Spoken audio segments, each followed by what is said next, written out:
అందరికీ నమస్కారం. నేను మీ కిరాకార్పిని. రీసెంట్గా అంటే నిన్న ఆదివారం చాలా రోజుల తర్వాత అనిల్ కుమార్ యాదవ్, మాజీ శాసనసభ్యుడు, మాజీ మంత్రి అనిల్ కుమార్ యాదవ్ ప్రెస్ మీట్ పెట్టడం జరిగింది. కాబట్టి ఆయన ఏం మాట్లాడాడు, ఆయన ఎలాంటి అలిగేషన్స్ చేశాడో ఒకసారి విందాం. 10 నెలల తర్వాత ప్రెస్ మీట్కి రావడం జరిగింది. ఈ గ్యాప్లో చాలామంది అనిల్ ఎట్టపోయాడు, అంతన్నాడు ఇంతన్నాడు అన్నాడు, ఎట్టో పారిపోయాడు అన్నారు. ఇక్కడ అనిల్ కుమార్ యాదవ్ ఏమంటున్నాడంటే 10 నెలల తర్వాత నేను ప్రెస్ మీట్ పెట్టాను అంటున్నాడు. 10 కాదు, జూన్ 4వ తారీఖు కూటమి ప్రభుత్వం గెలిచింది. నిన్న వచ్చి మే 4 అంటే 11 నెలలు కరెక్ట్గా 11 నెలలు పెట్టింది. మళ్ళీ ఏ లెక్కలో తెలియనట్టు 10 నెలలకు వచ్చానంటున్నాడు. ఆ మధ్యలో కూడా 1-2 సార్లు వచ్చాడు, కానీ పెద్దగా అధికారంగా ఏం మాట్లాడలేదు, వెళ్ళిపోయాడు. ఒకరోజు అయితే జగన్మోహన్ రెడ్డి వెనక నిలబడుకొని ఉన్నాడు. ఏదో కొత్తగా చూస్తూ ఉన్నారు జనాలు. ఏందో ఇది ఉంది కదా, ఇది ఇలా ఎత్తుతాడు, ఇది ఇలా ఎత్తుతాడు, ఇలా అంటాడు, ఇలా అంటాడు. అంటే నాకు అర్థం కాదు. బోరుగడ్డ అనిల్ ఏమో హ్యాంగర్ కూడా షర్ట్ వేసుకొని వచ్చేస్తానంటాడు. అనిల్ కుమార్ యాదవ్ ఏమో షర్ట్ కూడా మార్చుకోకుండా హ్యాంగర్తో వచ్చేస్తానంటాడు. ఆయన ముఖంలో చూడండి, ఆ వీడియో కూడా మీరు చూస్తే ఆయన ముఖంలో నవరసాలు నాట్యం ఆడుతుంటాయి ఆ వీడియోలో. కానీ ప్రత్యేకంగా ప్రెస్ మీట్ పెట్టింది కరెక్ట్గా 11 నెలలు పెట్టాడు. 11 అంటే వీళ్ళకి ఎంత ఇష్టమో ఈరోజు మీకు అర్థమవుతుంది. మళ్ళీ ఏమంటా అంటే అనిల్ కుమార్ యాదవ్ దాక్కున్నాడు, పరిగెత్తినాడు, వెళ్ళిపోయినాడు అంటున్నాడు. ఎస్, అనిల్ కుమార్ యాదవ్ దాక్కున్నాడు, భయపడ్డాడు, చెన్నైకి వెళ్ళిపోయినాడు. ఎందుకంటే సంపాదించినటువంటి 5,000 కోట్ల రూపాయలు ఏవైతే ఉన్నాయో ఒక్కసారిగా ప్రభుత్వం మారేసరికి ఎక్కడ దాడులు జరుగుతాయి, ఎక్కడ పట్టుకెళ్ళిపోతారు, ఎక్కడ ప్రత్యేకమైనటువంటి విచారణ జరుగుతారు భయపడిపోయి ఆ దస్తావేజులు, చెన్నైలో ఉండేటువంటి అపార్ట్మెంట్లు, ఫ్లాట్లు, బంగారాలు, స్థలాలు, పొలాలు, వీటన్నిటికీ సంబంధించినట్టు బినామీలు అన్నిటినీ కూడా సక్రమంగా కొత్త ప్రభుత్వాన్ని రెచ్చగొట్టకుండా ఏదో యాక్టింగ్ చేసి ఇవన్నీ కూడా ఒక చోట పెట్టి 11 నెలల తర్వాత వచ్చాడు.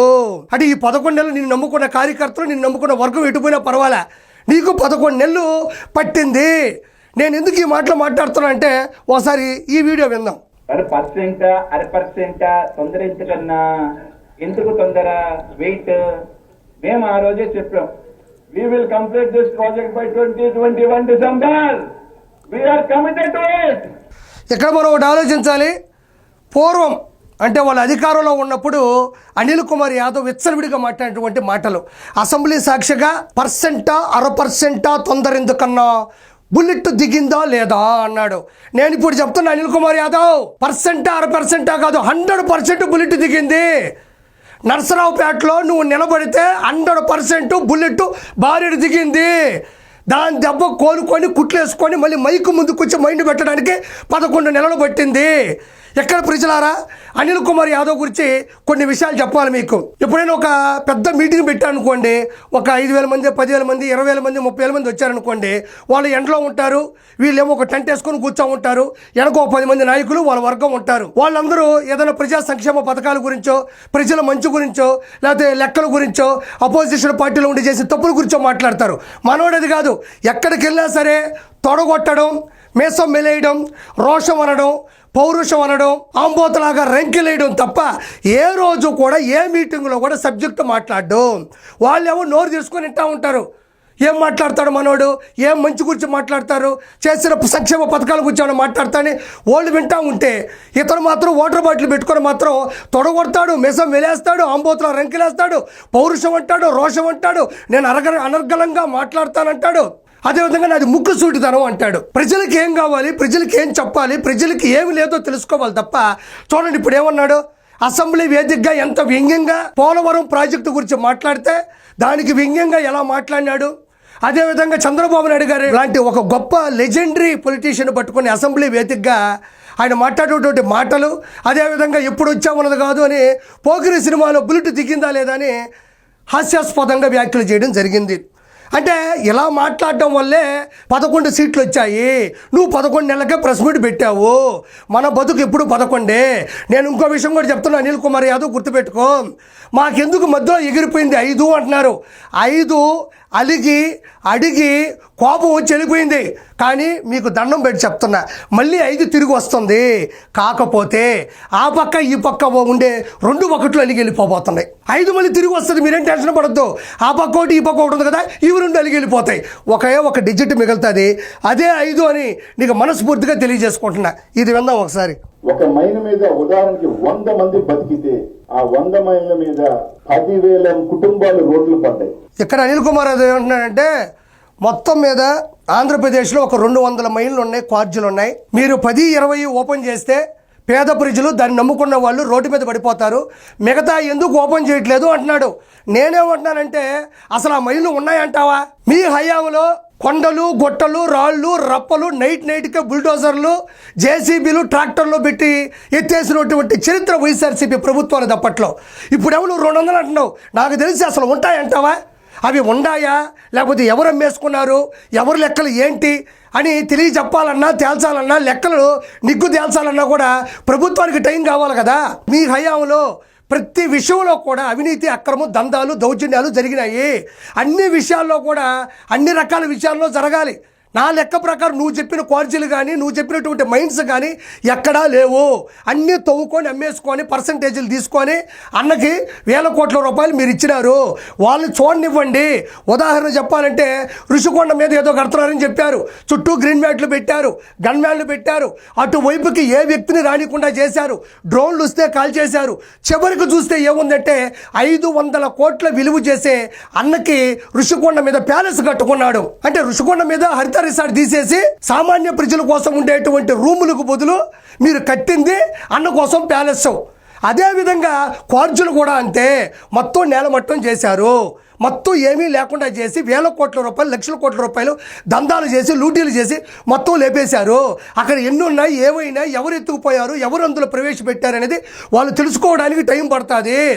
పేద ప్రజలకి అండగా ఉండే పార్టీ చంద్రబాబు నాయుడు గారి టీడీపీ పార్టీ. కూటమి ప్రభుత్వం అటువైపుకు అడుగులేస్తుంది. నువ్వు వచ్చి నీతులు చెప్పాల్సిన అవసరం లేదు. వాళ్ళకి తెలుసు పేద ప్రజలు ఎలా ఆదుకోవాలి కాబట్టే టిట్కో ఇల్లు ప్రవేశపెట్టారు. పేద ప్రజలకు అన్నం పెట్టాలి కాబట్టే అన్నా క్యాంటీన్లు ప్రవేశపెట్టారు. పేద ప్రజలు ఎలా ఆదుకోవాలి అన్నది ప్రతి ఒక్కరికి చంద్రబాబు గారి ప్రభుత్వంలో తెలుసు. నువ్వు ప్రత్యేకంగా వచ్చేసి క్వార్జీలే కాదు, ప్రతి ఒక్క విషయంలో కూడా ప్రజల్ని ఆదుకోవాల్సిన బాధ్యత సిబిఎన్ గారి గవర్నమెంట్ తీసుకుంటుంది. ఒకసారి ఈ క్లిప్ కూడా చూద్దాం. నేను ఒకవేళ తోకుంటా పోతే ఇవన్నీ ఎక్కడెక్కడ తోకుంటాం, అన్ని కూడా తోకుంటాం, ఇబ్బంది ఏం లేదు. ఎవరెవరు ఉన్నారు, ఎవరెవరు చేసుకున్నారు, తవ్వుతా పోతే అన్ని కూడా బయటకు వస్తాయి, ఏం ఇబ్బంది. ఇక్కడ మీరు ఒకటి గమనించాలి ప్రజలారా, మనోడు ఏమంటున్నాడంటే నా విషయాలు తవ్వే కొద్దీ నన్నే ఇరికించాలనుకుంటే మాత్రం నేను చాలా పేర్లు బయటకు తీసుకొస్తాను అంటున్నాడు. దీనికి ఉదాహరణ ఏంటంటే విజయసాయి రెడ్డి కూడా చాలా నమ్మకంగా ఉన్నాడు. 16 నెలలు వీళ్ళతో పాటు జగన్మోహన్ రెడ్డితో చెప్పుకూడు తిన్నాడు, మంచిగున్నాడు. అతన్ని కూడా మంటలో కలిపారు, మట్టిలో కలిపారు. ఆయన బయటకు వచ్చి రీసెంట్గా TV9 కూడా మొత్తం అప్రూవల్గా మారిపోవాలని మొత్తం ఇచ్చేటప్పుడు కూడా జగన్మోహన్ రెడ్డి వార్నింగ్ ఇవ్వడం జరిగింది, చంపేస్తాను భయపెట్టడం కూడా జరిగింది. అంటే విజయసాయి రెడ్డి ఎలా అయితే బయటకు వచ్చి నిజాలు చెప్పేద్దాం అనుకున్నాడో సేమ్ అనిల్ కుమార్ యాదవ్ కూడా నన్ను కానీ ఇరికించాలనుకుంటే నేను జగన్మోహన్ రెడ్డిని కావచ్చు, సజ్జల రామకృష్ణారెడ్డిని కావచ్చు, మిథున్ రెడ్డిని కావచ్చు, ఎవరైతే నా చుట్టుపక్కల ఉండి నా దగ్గర ఈ దౌర్భాగ్యాన్ని చేపించి, దౌర్జన్యాన్ని చేపించి, ఈ మామూలు వసూలు చేపించి అవన్నీ ఆధారాలు నా దగ్గర ఉన్నాయి కాబట్టి నేను జగన్మోహన్ రెడ్డిని మిగతా మిత్ర బృందాన్ని కూడా నేను ఇరికిస్తానని చెప్పకనే ఇక్కడ చెబుతున్నాడు. అతను డిసైడ్ అయిపోయినాడు, నన్ను గెలకద్దు అంటున్నాడు. మరి ఎవరు గెలకతారా? మరి ఇప్పుడున్న ప్రభుత్వం అతను పట్టుకుంటుందా, లేదంటే మిగతా వాళ్ళే అతని గురించి చెప్తాడా, లేకపోతే ఇతనే చెప్పేసుకుంటాడని నాకైతే పూర్తిగా దాని మీద అవగాహన లేదు. కానీ ఒక విషయం అయితే నిజం, అనిల్ కుమార్ యాదవ్లో ఒక మార్పు అయితే చూశాను. ఎవరైనా బడికి వెళ్తే సంస్కారం వస్తుంది, కానీ అనిల్ కుమార్ యాదవ్ మాత్రం బుల్లెట్ దిగితే సంస్కారం వచ్చింది. ఇంత ముందులో మాట్లాడడంలే, ఇంత ముందులో ఆంబోతుల రంకిలు ఇట్లా తొడగొట్టట్లా, మెస్సాలు మెలయట్లేదు. ఇతర భాగవతం గురించి ఒక చిన్న ఉదాహరణ చెప్తా. అనిల్ కుమార్ యాదవ్ ఈ నదుల్లో ఉండేటువంటి ఇసుక కదా మనం ఎవరికైనా అమ్ముతాం, ఎవరికైనా ఇస్తాం. కానీ అనిల్ కుమార్ యాదవ్ ఒకసారి ఏం చేశాడంటే ఈ సముద్రాల్లో ఉండి ఇసుకని చెన్నైకి పంపించాడు. వాళ్ళకి ఆ విషయం తెలిసి దాంతో కడితే ఇల్లు కూలిపోయిందో లేదా ఇల్లు ఏదో జరిగింది అనుకుంటా. అప్పట్లో పెద్ద అది నడిచింది ఆ రోజుల్లో. సముద్రంలో ఉండే ఇసుకని చెన్నైలో ఎవరో ఉండి అమాయకులు అమ్మేశాడు. అలాంటి వ్యక్తి నీచమైన పనులు చేసినాడు అనిల్ కుమార్ యాదవ్. పోనీ సముద్రం ఇసుక అమ్మాడు అనుకుందాం, ఎట్టో ఆ సముద్రం నీళ్ళు తీసుకొచ్చి ఆ కిలో బాటిల్లోనో ఆక్వాఫినా బాటిల్లోనో పోసి ఆ ట్రైన్లో ఇట్లా చెన్నై నుంచి ట్రైన్లు వెళ్తాయి, తిరుపతి నుంచి, ఆ ట్రైన్లో వాళ్ళకి అమ్మేలా. ఏముందిలే విజయవాడ దాకా వెళ్ళిన తర్వాత అంటే విజయవాడకి వెళ్ళిన తర్వాత తాగుతారు, అది తాగిన తర్వాత ఉప్పంగా వెనక్కి రారు అని అనుకుని అవి అమ్మాడో లేదో అవి కూడా తెలియదు. మరి అవి కూడా అమ్మాడో లేదో కూడా బయటికి రావాలా. మాకు తప్ప మీరు ఎవరికి ఎక్స్పోర్ట్ చేసేదానికి లేదు. ఎవరు చేసినా మా కంపెనీ ద్వారానే చెయ్యాలి, లేకపోతే మీ మైన్స్ ఓపెన్ చేయము అనే ఒక. ఇక్కడ అనిల్ కుమార్ యాదవ్ ఏమంటున్నాడంటే ఏదో 4 పేపర్లు వేసుకొని వచ్చాడు. వేమిరెడ్డి ప్రభాకర్ రెడ్డి గారు నెల్లూరులో దందా చేస్తున్నాడు, అన్ని మైన్స్ కానీ క్వార్జీలు కానీ అన్నీ నా హయాంలోనే జరగాలి అని చెప్పేసి ఆయన మీద ఒక బురద ప్రచారం చేస్తూ ఉన్నాడు. నేను ఇంతకుముందు కూడా అనిల్ కుమార్ యాదవ్ చాలాసార్లు చెప్పా.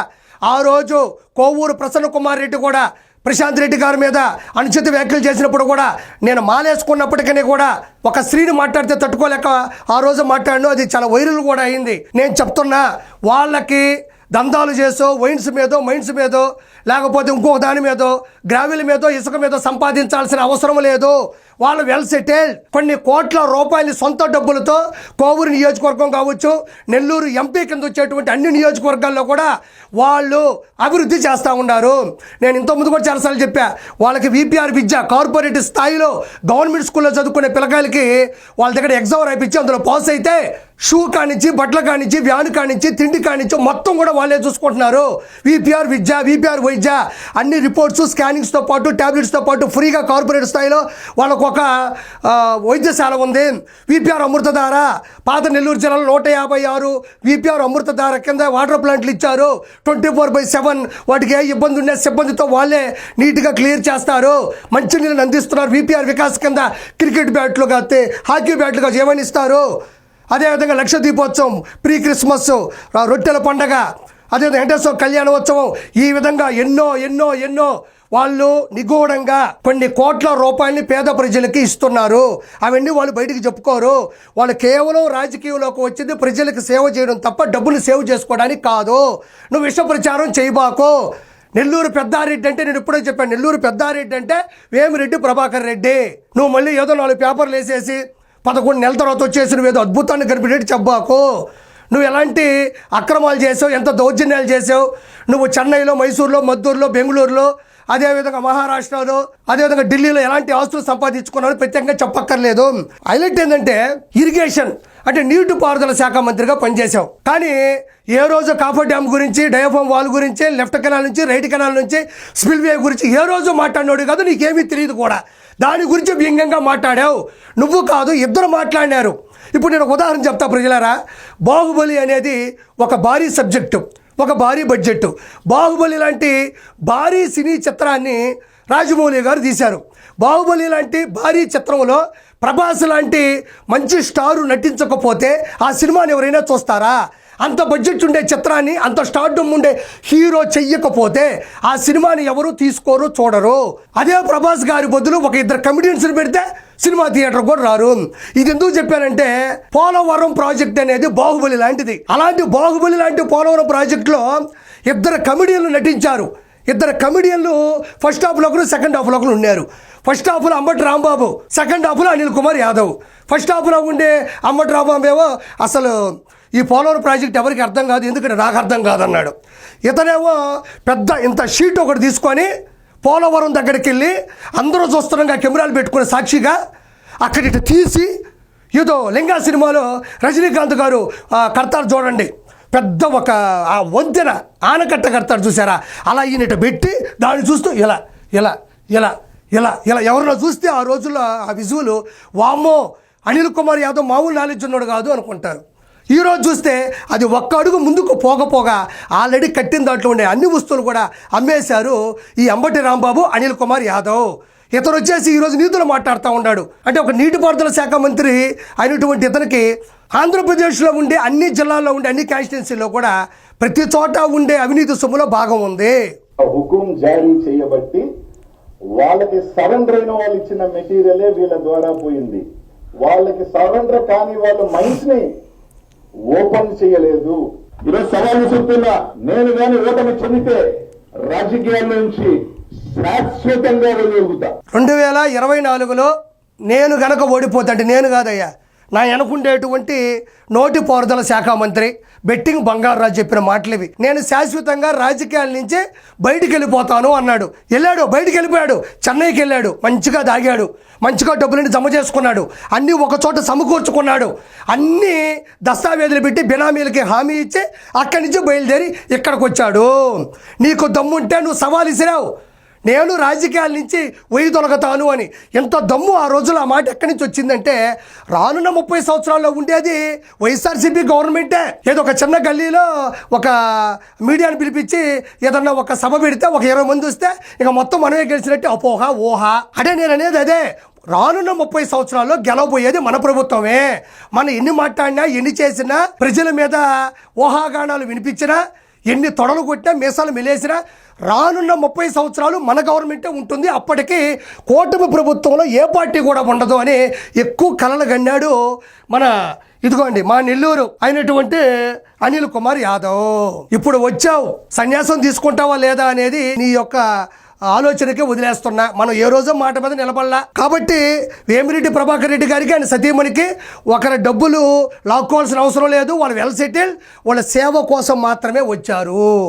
కాబట్టి నీకేం చెప్తానంటే, వచ్చావు కాబట్టి ఏదైనా మంచి మంచి పనులు చేయడానికి ట్రై చేయి, ఏదైనా తప్పులుంటే వాదించు, ఆలోచించు, అంతే తప్ప ఇలాంటి పద్ధతులు మనకొద్దని మనస్ఫూర్తి కోరుకుంటూ నేను మీ కిరా కార్పీని.